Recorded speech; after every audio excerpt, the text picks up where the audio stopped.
नमस्कार, बहुत स्वागत। भारत एक्सप्रेस देख रहे हैं आप। मैं हूं आपके साथ रोहित पोखरियाल। रोज खास मुद्दों को लेकर पड़ताल होती है, लेकिन पिछले 26-27 दिनों से हम बात कर रहे हैं जंग को लेकर और जंग के इंपैक्ट को लेकर और बातें करूंगा। लेकिन उससे पहले भारत की तैयारी क्या है, भारत में क्या कुछ हो रहा है, बता देता हूं आपको। देखिए, सबसे पहले मैं एक ब्रेकिंग आपको दे देता हूं जो राहत भरी खबर है। एलपीजी लेकर अपोलो ओशियन भारत पहुंच चुका है। कतर से भारत पहुंच चुका है ये जहाज। और आप जानते हैं, कतर से आना यानी strait of Hormuz. 17,600 metric ton LPG Apollo Ocean Mangaluru port जो है वो पहुंच चुका है। तो एक के बाद एक भारत की तैयारी क्या है, उस दिशा में भी जो अपडेट्स आ रही है वो मैं आपको बता रहा हूं। आप देख रहे हैं एक के बाद एक। ये है अपोलो ओशियन, जिसकी एक्सक्लूसिव तस्वीर मैं आपको दिखा रहा हूं। ये तस्वीर सिर्फ खबर नहीं है, ये तस्वीर जो है, ये तस्वीर है एक तरफ जहां ग्राउंड पर कुछ प्रॉब्लम्स भी हैं, उन प्रॉब्लम्स को भी एड्रेस करेंगे, उनके सॉल्यूशन की भी बात करेंगे। लेकिन दूसरी तरफ देश में क्या कुछ अपडेट हो रहा है, भारत सरकार की नीतियां किस तरीके से ग्राउंड पर नजर आ रही हैं और कैसे समुद्र के रास्ते, ये एक्सक्लूसिव तस्वीरें आप देख लीजिए। ये है अपोलो ओशियन, जिसकी एक्सक्लूसिव तस्वीर मैं आपको दिखा रहा हूं। आज की पड़ताल भी करेंगे, लेकिन उससे पहले ये तस्वीरें दिखाना जरूरी है देश को। अपोलो ओशियन सकुशल सेफ्टी सिक्योरिटी के साथ भारत दाखिल हो चुका है। वेस्ट एशिया के हालात पर प्राइम मिनिस्टर नरेंद्र मोदी, आप जान रहे हैं, लोकसभा में अपनी बात रख चुके हैं, राज्यसभा में अपनी बात रख चुके हैं। भारत सरकार सर्वदलीय मीटिंग कल कर चुकी है और अब स्टेट्स के साथ भी, क्योंकि states make the nation, states के चीफ मिनिस्टर्स के साथ प्राइम मिनिस्टर नरेंद्र मोदी कल शाम चर्चा करने वाले हैं। वीडियो कॉन्फ्रेंसिंग के जरिए प्राइम मिनिस्टर नरेंद्र मोदी अलग अलग स्टेट्स के चीफ मिनिस्टर संग संवाद करेंगे। वो ये बताएंगे कि स्टेट्स की क्या नुमाइंदगी है और स्टेट्स को किसी भी तरीके से टेंशन लेने की जरूरत नहीं है, क्योंकि आपके साथ खड़ी है सरकार। ये वैश्विक संकट है, नेशनल इंटरेस्ट की चीजों में पार्टीज को पीछे रखिए। आप कौन से दल से चीफ मिनिस्टर बने, पीछे रखिए। आप भारतीयों के लिए कैसे राहत लेकर आएंगे, आप अपने राज्य के वासियों के लिए कैसे राहत लेकर आएंगे, इस पर एक सार्थक चर्चा होगी। अलग अलग स्टेट्स के चीफ मिनिस्टर है। ऑब्वियसली अभी जो स्क्रीन आप देख रहे हैं, इसमें बीजेपी शासित मुख्यमंत्री आपको नजर आ रहे हैं, लेकिन हर स्टेट के मुख्यमंत्री को यह नोटिस गया हुआ है कि कल आपसे प्राइम मिनिस्टर नरेंद्र मोदी संवाद करेंगे। अगर आपकी कोई प्रॉब्लम है तो आप प्रधानमंत्री के साथ साझा कीजिए। कोशिश होगी केंद्र सरकार अपने स्तर पर, क्योंकि बात नेशनल इंटरेस्ट की है।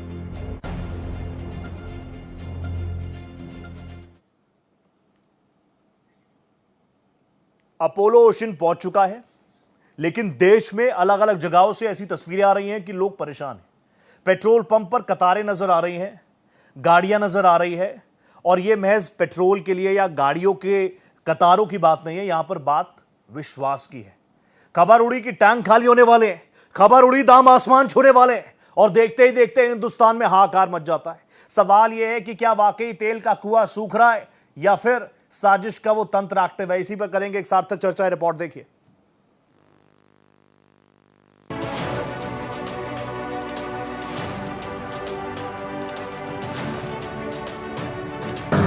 इस समय हम खड़े हैं बुंदेलखंड के बादा में। ईरान, अमेरिका और इजराइल युद्ध के बाद लगातार गैस की किल्लत का संकट गहराया हुआ है। हालांकि शासन, प्रशासन और सरकारों का दावा है कि गैस की कोई किल्लत नहीं है, लेकिन जिस तरह से ये लाइनें लगी हुई हैं, ये तस्वीरें गवाह हैं कि गैस की भारी किल्लत है और गैस को लेकर के लोग परेशान हैं। लोग सुबह से या कहें कि अंधेरे से आकर के खड़े हैं। आइए इनसे बात करते हैं। क्या नाम है आपका? कितने बजे से खड़े हैं आप? 2:40। 4:10। अच्छा, 4 बजे से यहीं पे बैठे हुए, लाइन लगाए हुए। क्या दिक्कत आ रही है गैस की? दिक्कत क्या, आप गैस के लिए नंबर लगाए हुए, गैस मिल जाता है। कितने दिन से भटक रही है गैस के लिए? 15-20 दिन से भटक रहे हैं। 15 की जब मिलती थी। ये कितने बजे से खड़े हैं आप? 4। तो आप ये लाइन देख सकते हैं, कितनी लंबी लाइन लगी हुई है और कितनी लंबी लाइन है। और सवेरे 2:30 बजे से लोग यहाँ पर खड़े हुए हैं। कहीं न कहीं गैस की किल्लत है। जिला प्रशासन को भी ये बात समझनी चाहिए। तमाम तरह की समस्याएं आ रही हैं, कहीं न कहीं किल्लत है, और खाद्य विभाग हो या जिला प्रशासन हो, इस ओर ध्यान देने की जरूरत है। ये तस्वीर किसी त्योहार की नहीं, बल्कि उस डर की है जो अफवाहों से पैदा हुआ है। दिल्ली से लेकर मुंबई तक कई पेट्रोल पंपों पर नो स्टॉक के बोर्ड दिखे तो कहीं घंटों लंबी लाइनें। लेकिन सवाल यह है कि क्या वाकई पाइपलाइन सूख गई है।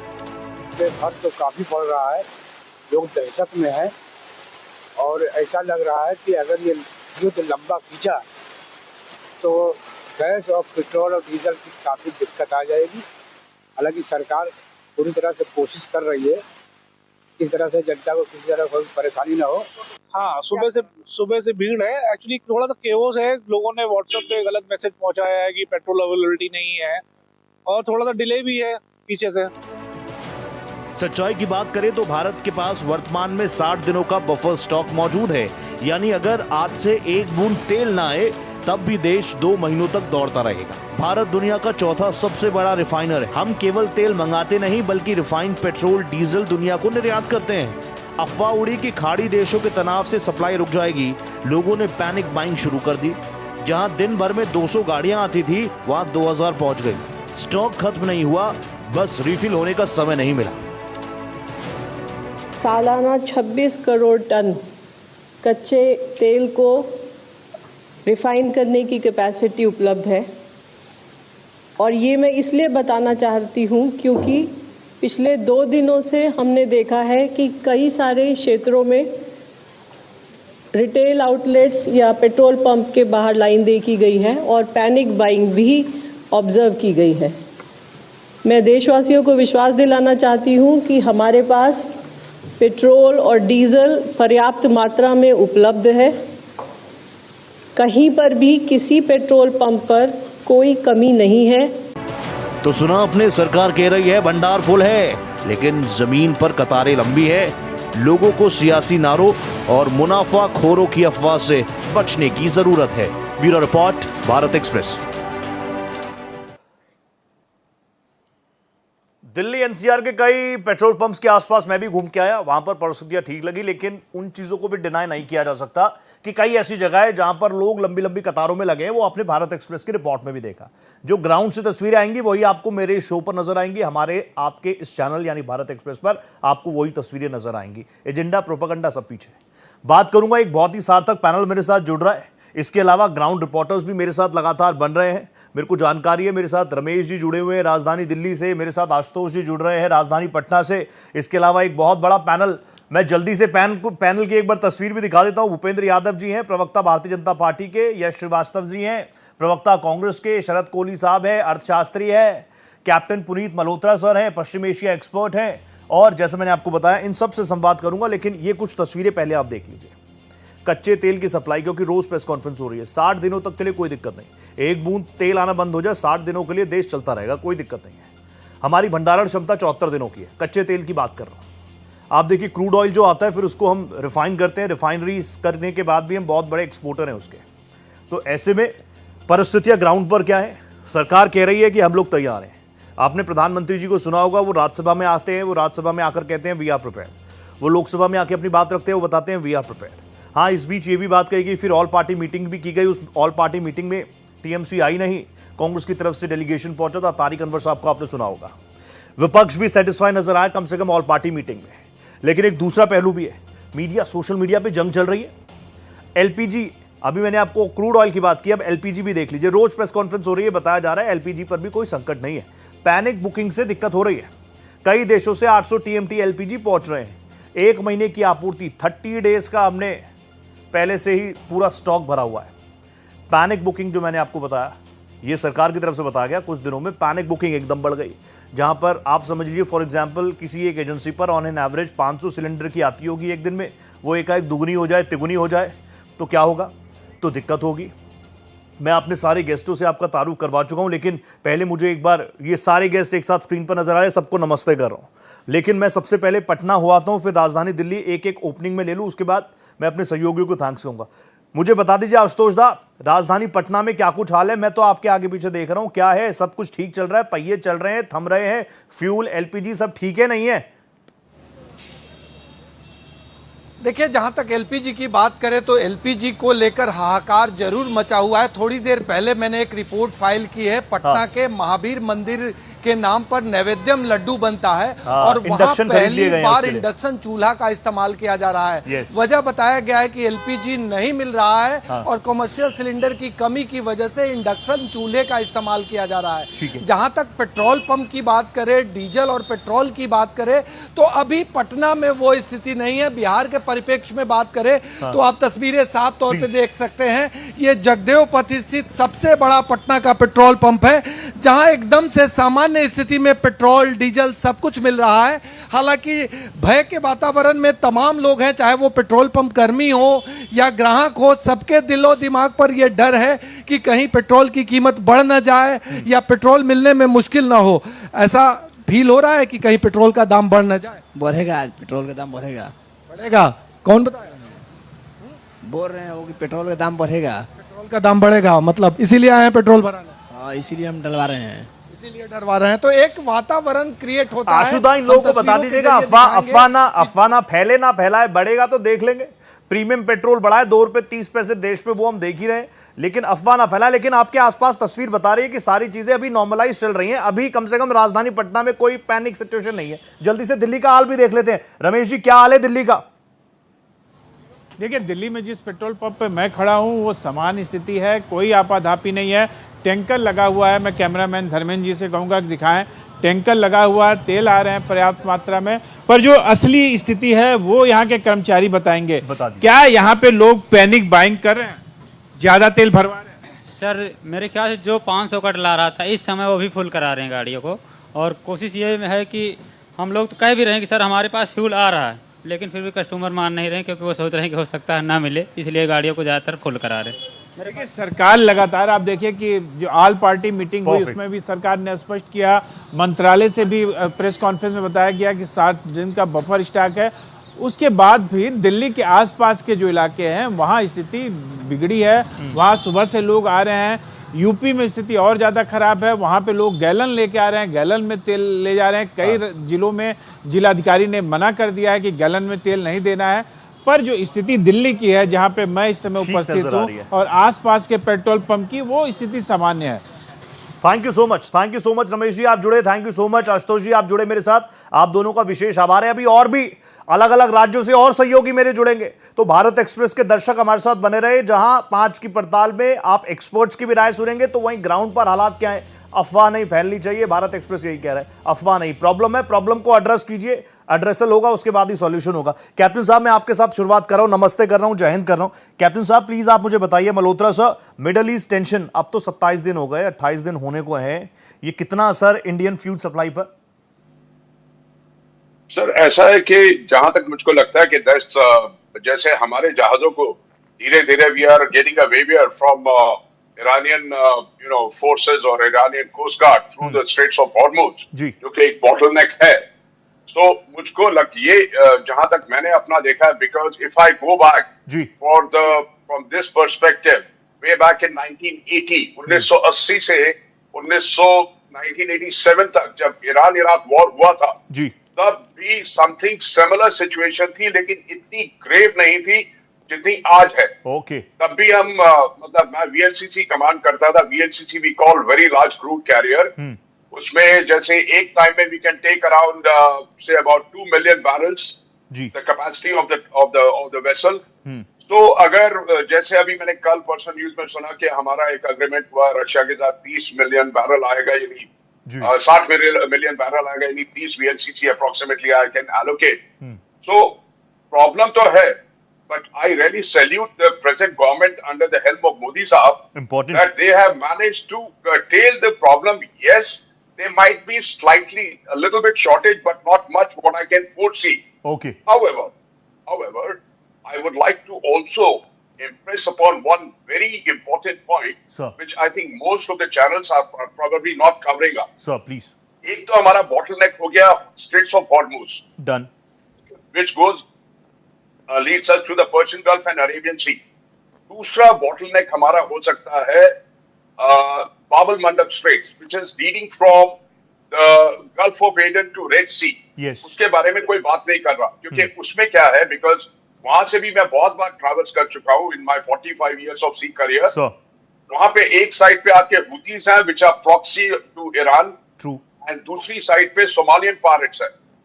I have navigated through that, the most dangerous area umpteen number of times. I know, sir. Of course, with the armed guards and all that. But अगर वो आपके एक explosive tanker, be it crude oil carrier or LPG carrier को shoot करते तो then you and the mariner's life is at peril.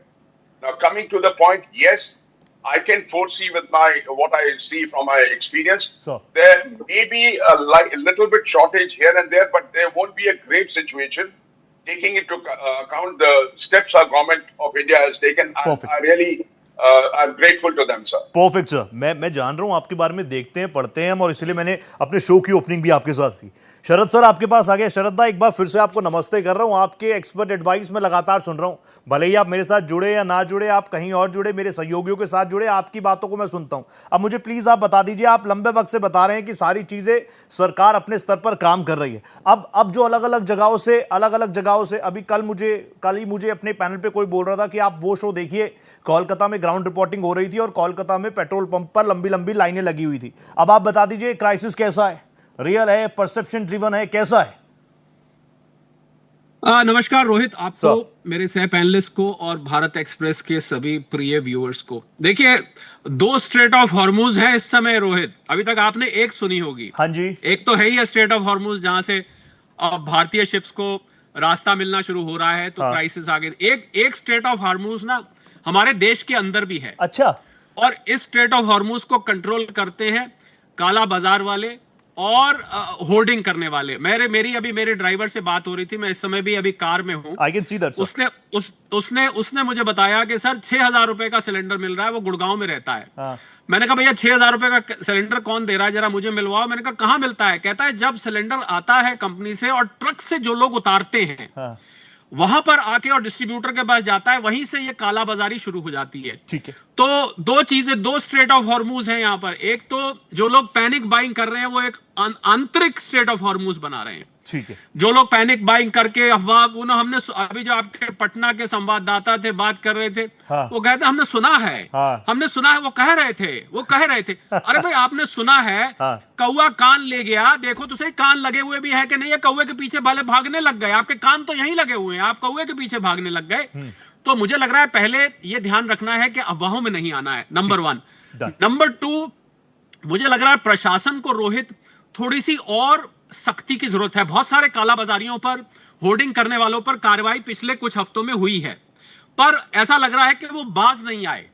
उनको अभी भी, क्योंकि 900 रुपए का सिलेंडर अगर 2,000, 2,500, 3,000, अभी मेरे ड्राइवर ने मुझे 6,000 का बताया.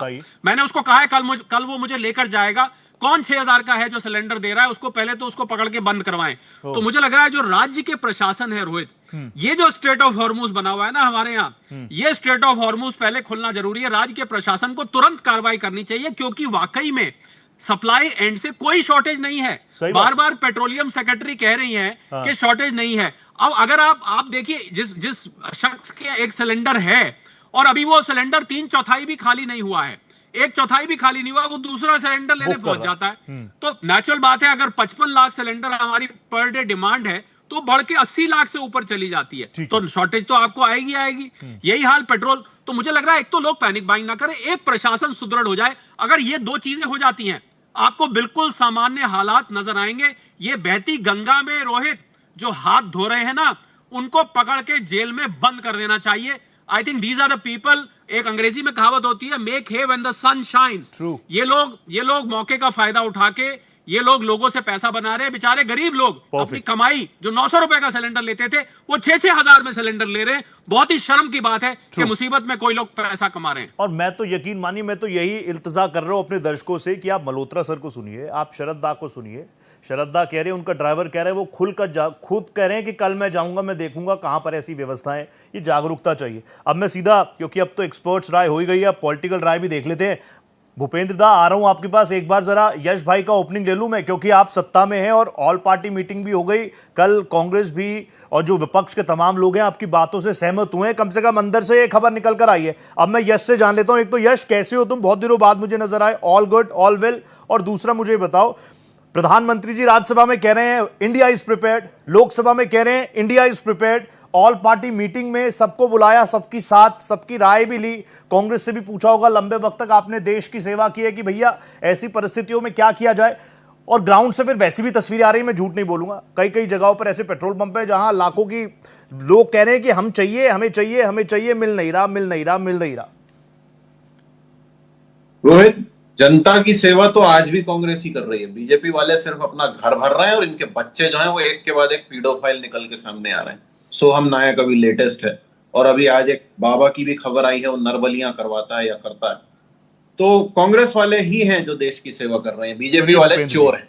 हाँ। दूसरी बात, जो अभी आपने तमाम ज्ञान की बातें सुनी, हाँ। ये सब बातें क्या किसी ने प्रधानमंत्री को नहीं बताई थी जब उन्होंने संसद में बोल दिया कि भैया कोरोना जैसी सिचुएशन है, हमें तैयार रहना है। ये पूरा पैनिक, ये केओस, ये जितने भी नए नए शब्द हम देख रहे हैं, हाँ। ये सब नरेंद्र मोदी के उस भाषण के हैं, क्योंकि नरेंद्र मोदी ने आते ही हाथ खड़ा कर दिया संसद में कि भैया हम कुछ नहीं कर सकते, अपना अपना देख लो। जो उन्होंने कोरोना के समय किया, जो उन्होंने नोटबंदी के समय किया, जो उन्होंने देश में किसी भी आपदा की स्थिति में किया, वो हुआ है। और शरद कोहली जी से मुझे जरूर एक बात पूछनी है, पूछ लीजिएगा। अब देखिए, पैनिक बाइंग, केओस, इसमें दो चीजें होती हैं। एक, कमी का डर कि सामान मिलेगा ही नहीं, तो उसके लिए कोहली जी कह रहे हैं कि नहीं भैया कोई कमी नहीं है, सिर्फ कालाबाजारी चल रही है। तो 12 साल बीजेपी छक मार रही थी, जो कालाबाजारी आज तक नहीं रोक पाई। दूसरे, महंगाई का डर कि भैया मैं जवाब दे दूं, लेकिन महंगा मिलेगा। सुनिए रोहित, महंगा मिलेगा, तो उसका डर तो कोहली साहब के ड्राइवर को होना ही नहीं चाहिए। कोहली साहब के अनुसार एवरेज हाउस होल्ड में, झुग्गियों में 1-1 किलो सोना हर घर में पड़ा हुआ, तो ड्राइवर को डर किस बात का भैया? कहिए तो वो वीडियो दिखाऊं और निकाल के रखा है। सबको पता है, सबको याद है, कोई नहीं भूलता। तो ये मजाक देश की जनता के साथ करने के लिए मैं तैयार हूं। मैं हमेशा मैं जब से ये मुद्दा उठा है तब से कह रहा हूं, आज फिर कह रहा हूं, आप में से जिसकी इच्छा हो, हम आपके ग्राउंड रिपोर्टर के साथ या उनके बिना जनता के बीच में जाने को तैयार, और पूछ लेते हैं उनसे कि भैया सिर्फ कालाबाजारी दिक्कत है या क्या दिक्कत है, या सप्लाई चेन है। गैस एजेंसी वाले आपसे आपके रजिस्ट्रेशन पूछ रहे हैं, केवाईसी पूछ रहे हैं, वो पूछ रहे हैं आपकी बुकिंग कितने दिन पहले की है। अगर उनके बताए हुए समय से कम की है तो वो आपको यार्ड पे भी जाके सिलेंडर उठा के देने को तैयार नहीं है। आप केवाईसी कराओ, आप व्हाट्सएप पे बुकिंग करो, आप सोशल मीडिया पे बुकिंग करो, ये बकवास चल रही है। आप लोग क्यों ये समझ रहे हो कि देश की जनता पूछा है, मुझे जवाब देना बनता है। दूंगा सर, श्रद्धा पूरा मौका दूंगा आपको। 30 सेकंड कंक्लूड कर दो यश, मैं चाहता नहीं आपकी बात चीज को रोहित, इस चीज को, इस फेल सरकार को अब एंडोर्समेंट मिलना बंद होना चाहिए। ये निकम्मे हैं, इन्होंने अपनी कूटनीतिक विफलता से इस युद्ध को एस्केलेट होने दिया, और अब इनकी प्रशासनिक विफलताएं हैं कि पूरा देश फिर से लाइन लगा के खड़ा हो गया। इनको शर्म आनी चाहिए, इनको इस्तीफा देना चाहिए। यश, मैं ये कह रहा हूं कि वो कह रहे हैं शिवालिक भी आ गया, नंदा देवी भी आ गया, अभी अपोलो ओशियन भी आ गया। ब्लैक मार्केटिंग प्रॉब्लम है, कंट्रोल इन्हीं को करना है। वो बात, सवाल आपका बहुत बढ़िया है, वाजिब है, लेकिन मैं ये जानना चाह रहा हूं सॉल्यूशन क्या है। श्रद्धा, बस एक ओपनिंग ले लूं भूपेंद्र जी की, उसके बाद तुरंत आपके पास आ रहा हूं। जस्ट गिव मी 2 मिनट श्रद्धा, जस्ट 2 मिनट। मुझसे पूछा है तो मुझे जवाब देने दीजिए ना। मेरे पर व्यक्तिगत बात करी है तो मुझे जवाब देने का हक है। श्रद्धा, ओके, आप टाइम ले लीजिए, आप 40 सेकंड्स ले लीजिए। श्रद्धा, मैं आपको नाराज थोड़ी करूंगा। भूपेंद्र जी 40 सेकंड दीजिए आप बस। ये जो हमारे कांग्रेस के प्रवक्ता है, क्योंकि इन्होंने व्यक्तिगत बात करी है, इनके घर से सोना तो मैं निकाल लाऊंगा, पहली बात। दूसरी बात, इनके भी मेरे पास वीडियो हैं, बोफोर्स के, कॉमनवेल्थ गेम्स के, बड़े लंबे लंबे मेरे पास वीडियो हैं। मैं वो वीडियो चला सकता हूँ, वीडियो मेरा सकता हूँ। ये तो सोने का वीडियो निकाल, बीच में मत बोलिए। मेरा बोफोर्स का वीडियो जरूर लाइए कोहली जी। हाँ, मेरा बोफोर्स का वीडियो जरूर लाइए। नहीं, जरूर लाइए, मेरा बोफोर्स का वीडियो लाइए, मेरा कॉमनवेल्थ का वीडियो भी लाइए। यश, एक बार सुन लेते हैं, क्या पता कुछ इंपॉर्टेंट पॉइंट हो। आवाज बंद करिए, श्रद्धा बोलिए, हक नहीं है बीच में बोलने का। Ask him to stop right now. I didn't speak in front of him, he should not speak in when I am speaking. Please Shraddha, ठीक है, बोलिए sir, he should not speak. If he speaks, I will just leave the show right now. नहीं, Shraddha please बोलिए। श्रद्धा, manners to handle a debate. इनको तमीज होनी चाहिए debate कैसे की जाती है। श्रद्धा मैं भी बीच में बोल सकता था। श्रद्धा बोलिए, बोलिए श्रद्धा। मैं भी बीच में बोल सकता था।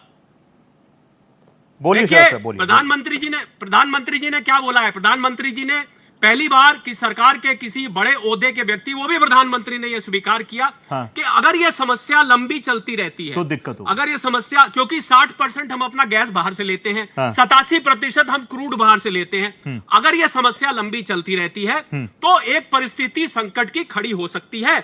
इस बात का फायदा उठा के लोग अफवाह फैला रहे हैं कि भैया लॉकडाउन हो जाएगा। मेरा ड्राइवर ने तो मुझे कहा, मुझे किसी ने कहा जी लॉकडाउन हो जाएगा। मैंने कहा कौन सा लॉकडाउन हो जाएगा?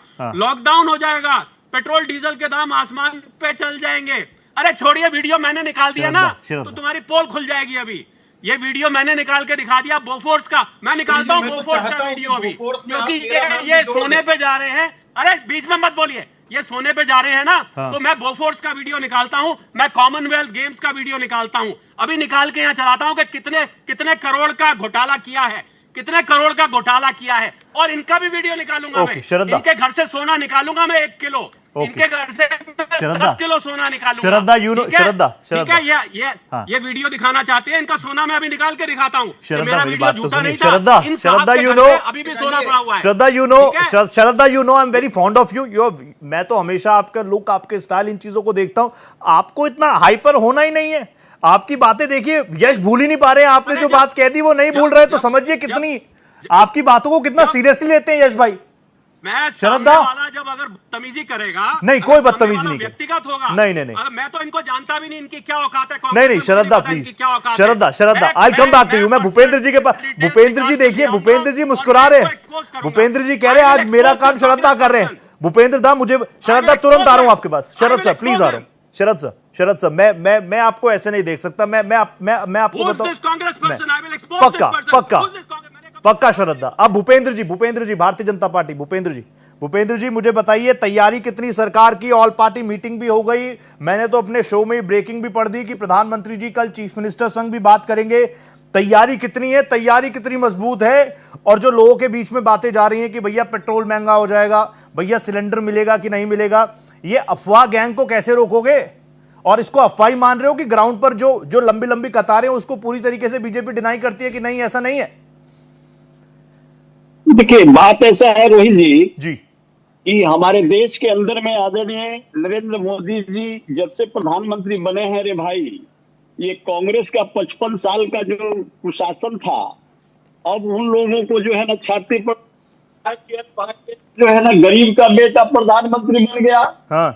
और ये लोग उल्टा सीधा अफवाहें फैलाते हमारे देश के अंदर में। हमारे आदरणीय नरेंद्र मोदी जी और एनडीए सरकार का ही देन है और हमारी डिप्लोमेसी सरकार की कि आज इतनी बड़ी वैश्विक संकट में भी हमारे देश के अंदर में ना तो पेट्रोल के दाम में अधिक मात्रा में वृद्धि हुई, ना तो एलपीजी की जो है ना दामों में अधिक मात्रा में वृद्धि हुई।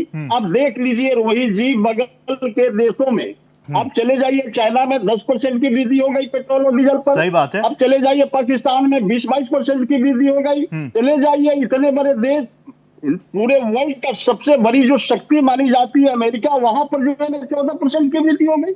तो ये लोग जो कांग्रेस के ये जो श्रीवास्तव बोल रहे हैं, हम तो समझते हैं कि ये तो जिस समय कांग्रेस शासन कर रही थी ये कहीं ना कहीं ब्रह्मांड में तैर रहे होंगे। अच्छा। ऐसे विद्वान शरद जी के बारे में इस तरह की बातें बोल रहे हैं, तो अरे भाई कांग्रेस का तो जन्म ही हुआ है झूठ से। ये इतिहास इनका रहा है कि इनकी जो मतलब कांग्रेस का नींव रखा किसी विदेशी ने रखा, और इसका आज भी बागडोर एक विदेशी के हैंड में है। भूपेंद्र दा, मैं कह रहा हूँ छोड़िए ना कांग्रेस की बातें करनी। यश भाई आ रहा हूँ। भूपेंद्र दा, मैं ये कह रहा हूं, आप कह रहे हैं कि एक गरीब का बेटा प्रधानमंत्री बन गया। अरे देश ने 3-3 बार नवाजा है उनको प्रधानमंत्री पद से, 14, 19, 24, और आप तो कह रहे हैं आने वाले 20 सालों में भी कुछ कहीं पर किसी की वैकेंसी नहीं है। मैं ये कह रहा हूं जो अफवाह फैला रहे हैं, अब ये बात अब दिल पे हाथ रख के बताइएगा भूपेंद्र जी, ये बात सच है कि नहीं है कि एलपीजी सिलेंडर 2-2 हजार रुपए में घर तक पहुंचाए जा रहे हैं? ये सच है कि झूठ है? मुझे बस ये बता दीजिए। मैं आपको स्पष्ट बता दूं भाई साहब जी सर, मैं जिस पटना में रहता हूं, कल छापामारी हुई है। सही बात है कि जो कुछ कालाबाजारी करने वाले लोग हैं, मैं इस बात से इनकार नहीं करता, पूछ रहा हूं भूपेंद्र, वैसे लोगों पर कार्रवाई हमारी प्रशासन कर रही है। ठीक है। और किसी प्रकार की ना तो एलपीजी की कमी है हमारे यहाँ, ना तो हमारे देश के अंदर में जो है ना पेट्रोल की कमी है, ना डीजल की कमी। हमारी पेट्रोलियम विभाग जो है ये बता रही है कि अरे भाई हमारे पास पर्याप्त मात्रा में पेट्रोल और कच्चे माल आ रहे हैं। आज भी स्टेट हार्बर जो है ना स्पेशल भारत के लिए स्पेशल खुला हुआ है भाई। तो ये लोग कांग्रेस के लोग, आ रहा हूं यश भाई, आ रहा हूं मल्होत्रा सर, आ रहा हूं। भूपेंद्र जी नेटवर्क इशू क्यों हो रहा है? आप फैलाते देख लीजिए रोहित जी इस देश के अंदर में रोहित जी इसी कांग्रेस के रीजन में जिस देश में नमक का भंडार मतलब प्रचुर मात्रा में है, तो ये लोग नमक मोड़ी के मोड़ी बिकवाने वाली कांग्रेस की पार्टी, ये लोग क्या बात करेंगे? यहाँ देश में जो है नमक ही लोग बिकवा दिया मोड़ा के मोड़ा रे भाई। ये लोग झूठा पार्टी है रे भाई, देश की जनता जान रही है, जिसके कारण इनको जो है ना मटिया मेट कर दिया। ये कहाँ है? सोनिया गांधी जी 240 को जो है ना इनको एमपी दे करके राहुल गांधी जी को जो है ना अध्यक्ष बनाया कांग्रेस का। आज कहाँ है? 95 के इलेक्शन हार गए, वो 3 में है कि 13 में है, आज 100 पर जाके सिमट गए।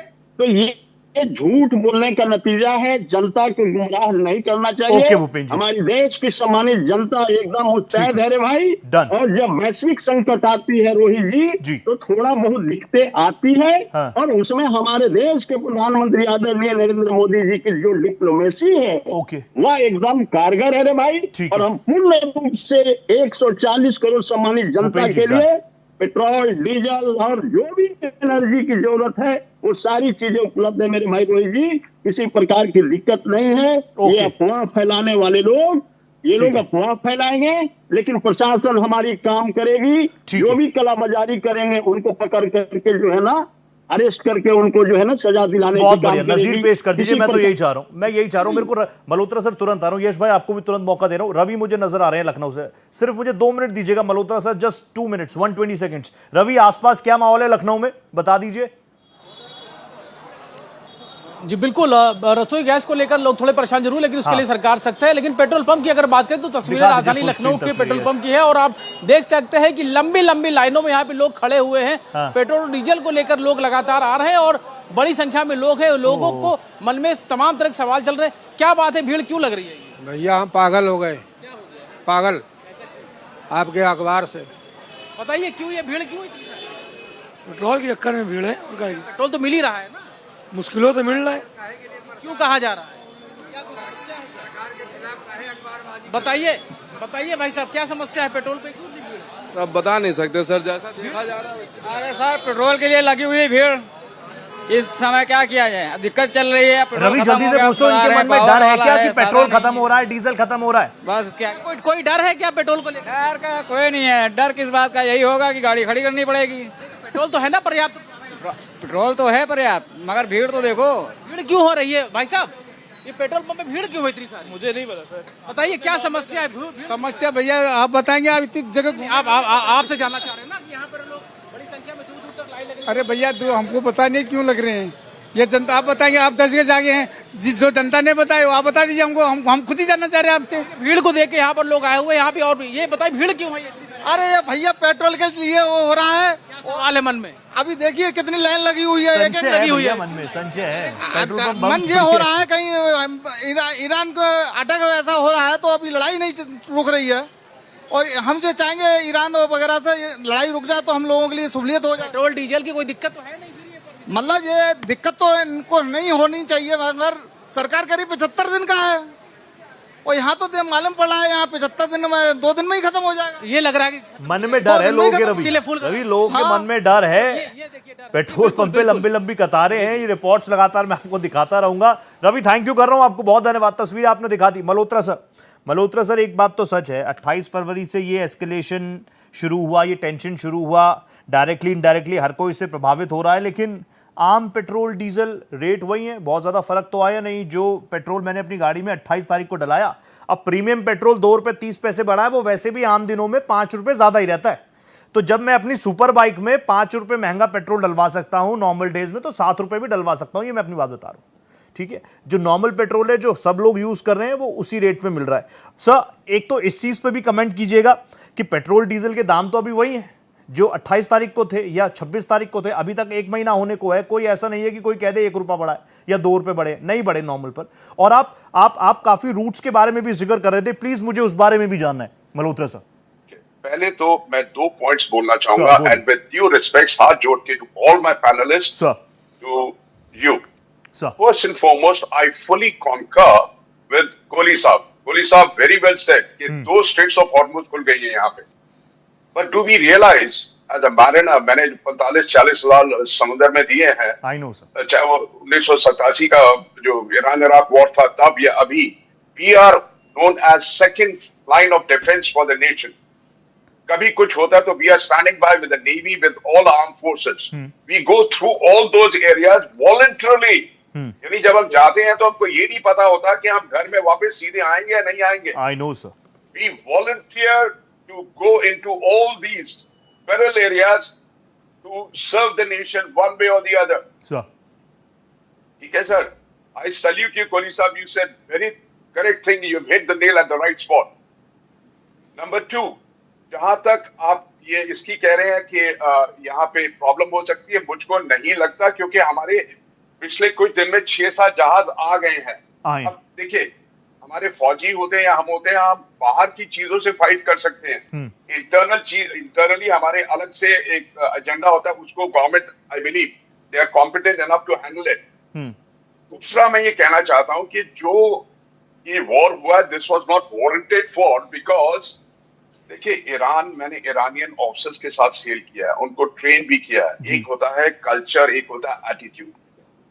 Iranian culture is like this, that they normally don't bother you, but अगर आप उनको छेड़ोगे तो उनका भी यही होता है, छोड़ेंगे नहीं. अब ये बात देखिए, जैसे हम इतनी न्यूज सुन रहे हैं इन द मीडिया कि अभी ये हो रहा, वो हो रहा, अभी युद्ध विराम लगेगा या कुछ होगा, whatever it is, I am not going into that. लेकिन we have good rapport and good relations with Iran. Like I've sailed with Irano-Hind ships which are owned by Iranians, were owned by Iranians. So we had a good rapport. वो एक दोस्ती चलती रही है, या उसकी वजह से मेरे को ऐसा लगता है, with my perception, that yes, we will be getting the oil. We have some exceptions with Iran and all that. Of course, there'll be a toll tax of $2 million which shall be paid, which was never to be given. दूसरा जो मुझको लग रहा है कि अगर ये युद्ध देर तक चला तो कहीं वो ना हो जाए जो मैं अभी बोल चुका हूँ. अगर गल्फ ऑफ एडन भी ब्लॉक हो गई तो सुएज कैनाल से तो जो रूट आता है साउथ बाउंड, वहां से तो जहाज आएंगे, लेकिन बाबल मंडप straight is hardly 10 to 15 nautical miles broad. That is a bottleneck. You go like this into the Red Sea. अगर वो भी ब्लॉक हो गई, इधर हॉर्मुज ब्लॉक है, उधर गल्फ ऑफ एडन ब्लॉक है, will be state of catastrophe. That's what I would like to add on. So ये important. उसके बाद मतलब things may get worse, because if you look at the map, geopolitical map or the navigational map, in the Bab al-Mandab Strait, we call it TSS, Traffic Separation Scheme. वहां से जब हम जाते हैं towards Suez, we are going more towards close to the Houthis area. When we come out, we are coming close to the Somalian area, Somalian pirates. And when we are entering the Straits of Hormuz, we go starboard side, we call it in a navigational thing. So we are going close to the Iranian coast. When we are coming out, we are coming close to the Oman coast. But उसका भी जो width है वो 20-22 nautical mile है. और what is it? वहाँ पे Iranian boats are patrolling. They give us a navigational warning that so and so vessel, जहाज का नाम देके, that you please turn around and go to anchor, or they guide us. अभी भी to the best of my knowledge from my maritime fraternity, as I know, at least 2000 जहाज तक है, 2000 जहाज तक हैं, और करीब 20 से 25,000 मैरिनर्स तक हैं वहां पे. तो मेरा ये कहना है सारे पैनलिस्ट को, विद ड्यू रिस्पेक्ट, कि आप ये जो बात कर रहे हैं पॉलिटिक्स की, ये पॉलिटिक्स का टाइम नहीं है. This we need to fight it out together as nation. इसमें एक दूसरे को उंगली दिखाने के बदले we should come out for the क्या उसका उपचार हो सकता है, सॉल्यूशन पर बात होनी चाहिए. इंपॉर्टेंट सॉल्यूशन पे important is sir. Malhotra sir, आपसे बात करना is like last few days so many mariners bodies have come here. Malhotra sir, died in this war kind of scenario. Malhotra sir, you are like an encyclopedia. I think we should follow the decorum of the debate. Classes है. Mistaken with due respect. ये मेरा show सिर्फ classes की तरह आज काम हो रहा है. यकीन मानिए, you are like an encyclopedia to me. बहुत अच्छी अच्छी जानकारी मिल रही है. वाकई यही चाहिए हमारे दर्शकों को इस वक्त, और कम से कम जो कंफ्यूजन है वो इसी तरीके के पैनलिस्ट से क्लैरिफिकेशन में तब्दील होगी. यश भाई, रिस्पेक्ट चाहिए जो second for line of defence अपनी जिंदगी दांव पे लगा के आपके लिए तेल लेके आ रही है. आई नो मेरे ब्रदरन, मेरे बैचमेट्स, मेरे मल्होत्रा सर, इसीलिए रिस्पेक्ट दीजिए सर. मल्होत्रा सर, इसीलिए सबसे पहले जैसे ही मुझे पता चला कैप्टन साहब जुड़ रहे हैं, सारे पैनलिस्ट में सबसे पहले, क्योंकि आपसे अच्छी शुरुआत इस शो को कोई दे नहीं सकता था, और मैं हमेशा मानता हूं once in a uniform always in a uniform. वो डिसिप्लिन मुझे स्क्रीन के इस तरफ तक महसूस हो रहा है। यश भाई कुछ रिएक्ट करना चाह रहे हो, जल्दी से बता दो। रोहित, आप मुझे तो बड़ा जल्दी जल्दी करते हो, बाकी सबको आप खूब टाइम देते हो। कैप्टन साहब के अलावा सबकी बात कर रहा हूं। तो देखिए, कैप्टन साहब ने बहुत जरूरी बात भाई कंपेयर कर लेना भूपेंद्र जी और आप में, आपको ज्यादा टाइम दिया होगा। अरे अब वो डिबेटेबल है, जाने दीजिए। अभी कैप्टन साहब ने बहुत जरूरी बात बताई। देखिए, हमारे देश की सेना या जो भी पूरी डिफेंस मशीनरी है, सब कुछ अपनी पूरी जान लगाती है हमारे देश की सॉवरेनिटी को बना के रखने के लिए लगाती है। और जब हमें हमारे शासन के स्तर पे कूटनीतिक विफलता नहीं, कूटनीतिक ब्लंडर मिलते हैं कि कोई जाके वहां बच्चे जैसे खड़ा हो गया, नकली मेडल पहन लिया, वी स्टैंड विद इजराइल कर दिया, 2 दिन बाद जंग छिड़ गई, खामेनेई की मृत्यु पे जाके कुछ बोले नहीं, कंडोलेंस पे विदेश सचिव को भेज दिया, वो भी हमारे प्रेशर के बाद। उसमें मैं ठप्पे से कह सकता हूं कि हमारी पार्टी के नेता गए थे, पवन खेड़ा साहब गए थे, सलमान साहब गए थे ईरान की एम्बेसी में। उसके बाद हमारी सरकार जागी है। पवन खेड़ा साहब की प्रेस कॉन्फ्रेंस की शाम को मिस्री जी गए थे साइन करने। तो जब आप इस तरह की कूटनीतिक विफलताएं करते हैं, ये सोच के कि भैया वो तो सब लोग अपना अपना देख लेंगे, उसकी कीमत हमारे देश की सेना भी चुकाती है। जो ये जबरदस्ती युद्ध में झोंकना पड़ता है, जबरदस्ती इस तरह के केओस में जाना पड़ता है, क्या मजा आ रहा है हमारी सरकार को हमारे सैनिकों को ऐसी स्थिति में भेजने में? वो ईरान जो हमारा सदियों पुराना साथी है, कल्चरल, हमारा पूरा कल्चर शेयर्ड है, हमारी इतनी सारी डिप्लोमेटिक शेयरिंग है, ईरान का पैसा यूको बैंक में रखा हुआ है, ईरान हमसे रुपी में ट्रेड करता था, हमें डिस्काउंट देता था, फ्री लॉजिस्टिक्स देता था।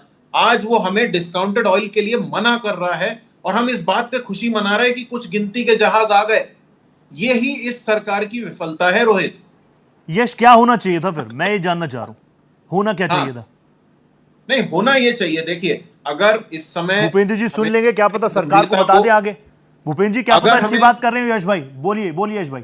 मैं कह रहा हूं, अगर समय की गंभीरता को मान के हम सबको एक साथ काम करने की जरूरत है, जैसा कैप्टन साहब ने कहा, तो सबसे पहले इन अक्षम अकर्मण्य सरकार के लोगों को इस्तीफा दे देना चाहिए, ताकि कुछ पढ़े लिखे लोग आके काम कर सकें। वॉर रुकवाने वाले पॉपो अभी कह रहे हैं कि हम ईरान के बीच में नहीं आएंगे क्योंकि हम दलाल कंट्री नहीं है। तो जो अडानी को अपने साथ ले जा के बिजनेस दिलवा रहे हो, जो वहां पे वॉर रुकवादी पॉपो कर रहे थे, वो क्या है? ये हिपोक्रेसी से बाहर निकलना अब देश के लिए क्रिटिकल हो चुका है। मैं कैप्टन साहब के सामने आप कह रहे हैं हिपोक्रेसी, वो कह रहे डिप्लोमेसी। यश भाई आप कह रहे हैं हिपोक्रेसी, वो कह रहे हैं डिप्लोमेसी। आप कह रहे हैं ईरान को नहीं, तो किसको, किसके खिलाफ खड़े हो जाए? इजराइल के खिलाफ खड़े हो जाए। इजराइल हमारा दोस्त नहीं है, अमेरिका हमारा बिजनेस स्ट्रेटेजिक पार्टनर है, उसके खिलाफ खड़े हो जाए, क्या करे? इस पर मैं जवाब लूंगा आपसे यश भाई, छोड़ूंगा नहीं, इस पर जवाब लूंगा क्योंकि मैं सॉल्यूशन चाहता हूं। भूपेंद्र दा सीधा आपके पास आ गया बिना टाइम वेस्ट किए। भूपेंद्र दा मुझे बताइए, आपकी इतनी बड़ी पार्टी, मैंने पहले ही बताया 3 बार आपको इतना जन समर्थन मिला, लेकिन आप विपक्ष को कॉन्फिडेंस में नहीं ले पाते। विपक्ष को कॉन्फिडेंस में नहीं ले पाते आप। कोविड का वक्त आया, वैक्सीन आई तो कहा ये तो बीजेपी की वैक्सीन है, ये तो मोदी जी की वैक्सीन है, फिर सबने भी लगवाया होगा, नो डाउट। अभी मैंने बोला 28 तारीख से सब घटनाक्रम शुरू हुआ, पेट्रोल डीजल के दाम नहीं बढ़े। यश भाई ने इस पर रिएक्ट नहीं किया और वो कह रहे हैं कि आप तो इतने, आपकी पॉलिसीज इतनी कॉम्प्रोमाइज्ड है क्योंकि पवन खेड़ा जी गए थे एम्बेसी में, इसलिए आप लोगों ने भी भेजा मिस्री साहब को, उन्होंने वो कंडोलेंस मैसेज तब लिखा। ऐसा है जी रोहित जी, मैं आपको बता दूं जी सर कि हमारे विपक्ष जो है ना खुद कॉन्फिडेंस में नहीं रहते। अच्छा, जिसका कारण है कि उनको हम कॉन्फिडेंस में कैसे ले रहे भाई? उनका तो कोई ठोट ठिकाना नहीं है कि कब सूट उठ करके वो क्या बोल देंगे देश के एमपी राहुल गांधी जी। भाई रोहित जी, मैं आपको बता दूं स्पष्ट रूप से कि हमारे 140 करोड़ सम्मानित जनता कोरोना की काल से जब वैश्विक संकट आई तो उस समय से झेल करके हमारी देश 140 करोड़ जनता जो है, सम्मानित जनता, एकदम धैर्य पूर्वक जो है ना अपने आप को साध करके रखा। और यही हमारे आदरणीय देश के प्रधानमंत्री नरेंद्र मोदी जी ने वैक्सीन बना करके देने का काम किया, सारे सम्मानित जनता को मदद करने का काम किया। अब विपक्षी को नहीं दिखता है तो हम ज्यादा कुछ नहीं कर सकते, क्योंकि ये जो है यश जी है, यश का मतलब होता है वो हर चीज में यश कहते हैं, नो नहीं कहने वाले हैं, जस्ट उलट है। अब रही बात हमारे विद्वान, हमारे कैप्टन साहब, देश की सेवा करने वाले, क्योंकि हम भी फौजी के बच्चे हैं, हमारे फादर भी कैप्टन रह चुके हैं।